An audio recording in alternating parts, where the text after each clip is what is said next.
What is going on to all my heavy hitters out there? Thank you for joining me today. Welcome to the Squared Circle. Welcome to the channel. As always, without fail, is never going to change. I'll go by the name of BX Boxer. Thank you guys for joining me today. I appreciate it. This video is coming very, very late, and I do apologize. Last week I didn't drop any content, but don't worry, I'm back at it again like a crack addict. So let's get into it. Of course, without fail, you already know we're going to talk about WandaVision. In the final episode, I I was on board with this show since it started, since it came out, and I had nothing bad to say about it. And the ending, the show up until the ending was a very good series, but I was very, very highly disappointed with the last episode. Not with writing or anything like that.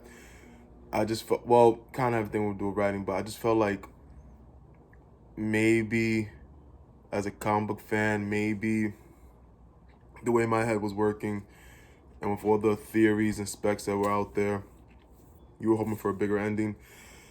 But as you sit back and try to digest it, you got to realize Marvel is not looking at it from a comic book perspective or a comic fan's perspective. They're looking at it as their perspective of how they're setting up their Marvel Cinematic Universe, because it just differentiates from the Marvel universe that we have in the comics. But I get it. Was I disappointed? I very much was disappointed. I mean, it could have been worse, very much worse, but it wasn't. But let's get into the episode.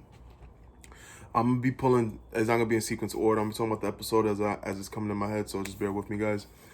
So basically, we finally get the big boss battle between two sorceresses, if you will, the two witches, Agatha and Wanda.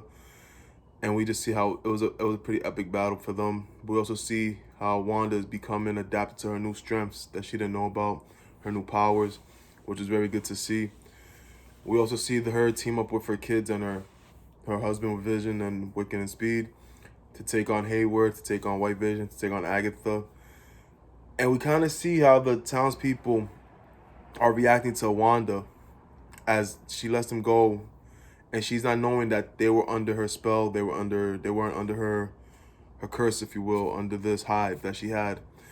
So I thought that was pretty cool to see, because it kind of reminded me of Captain America Civil War, when she didn't realize her power when she was holding crossbones and she brought him up and then she let him go and she blew everything up.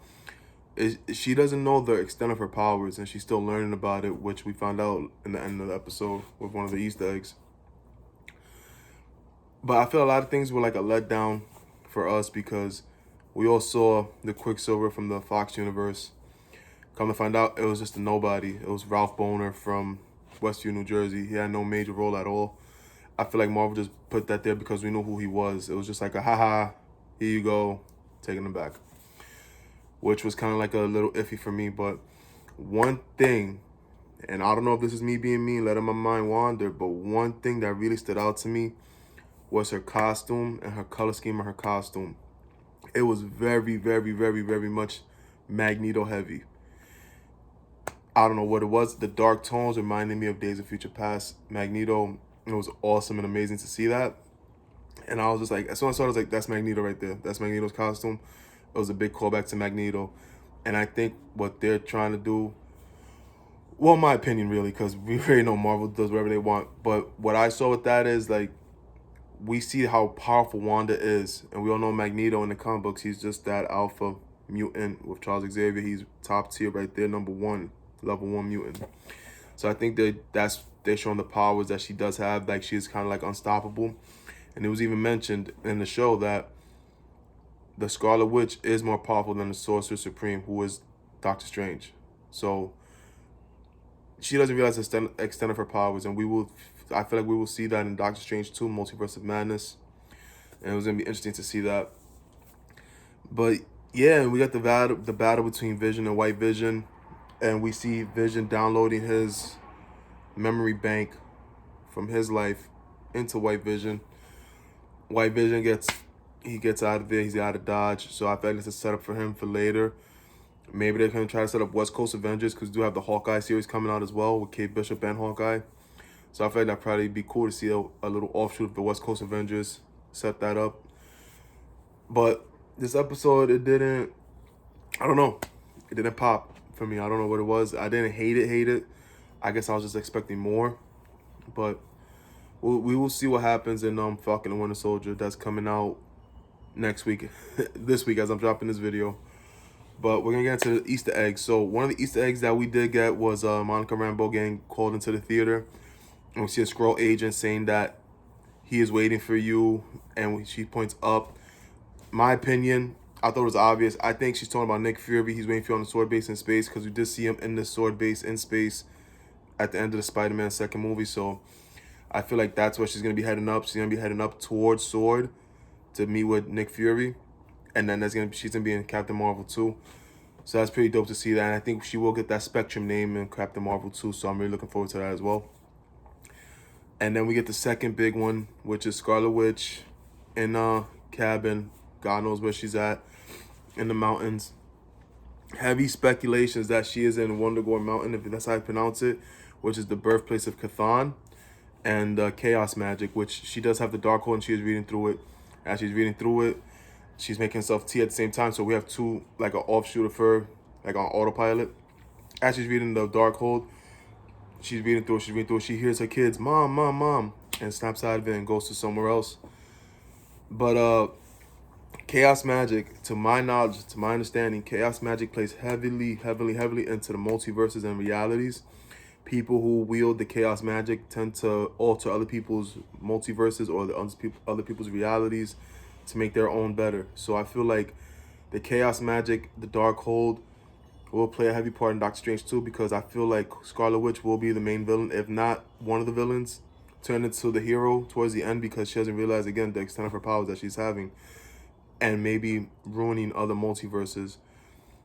In Spider-Man Far From Home, I don't know if Mysterio mentioned the 616 universe just out of coincidence or on purpose, because he probably knows of something, being that he had that science background in the movie. I don't know, but the multiverse is real. Will we have an Ultimate, a 616 universe? Are we in the Ultimate universe and the 616 universe is another one? I don't know. It will be really dope to see that. And I feel like with the extension of the multiverse, we get the Ultimates, we get like Miles Morales, we get a whole bunch of superheroes, and it'll be really great to see that. Maybe that's how they can even get into Fantastic Four. I don't know. The possibilities are endless. But all in all, even though the last episode was a letdown for me, this series was a good starting point to set up everything that we will see in the MCU. Clearly, this one's going to set up for Doctor Strange, Falcon and Winter Soldier. We'll see what movie that sets up for. And I feel like Loki will set up Ant-Man, because we do know that he is in the Time Variance Authority. But, guys, again, if you guys stood here with me this long, hear me ramble, I appreciate you guys. Every like, every comment, every subscription, everything. I greatly appreciate it all. Guys, if you are liking this content, please hit the like button, hit the subscription button, hit the notification bell so you can be notified when I am dropping content, because I will be trying to drop content a lot often, more recently than I am before. And guys, comment in the comment section. I love talking with you guys. I love all comments, positive, negative. We're not going to hit you with that 1-2 on this side. That's not what we do. It's all love over here. And I can't thank you guys enough. I mean, it really means the world to me to see you guys liking the videos and actually commenting back, and all subscribers. It really means the world to me. 1,000,000 times and one, thank you. I'm going to catch you guys around the next video. So please, notification bell for that. Until next time, guys.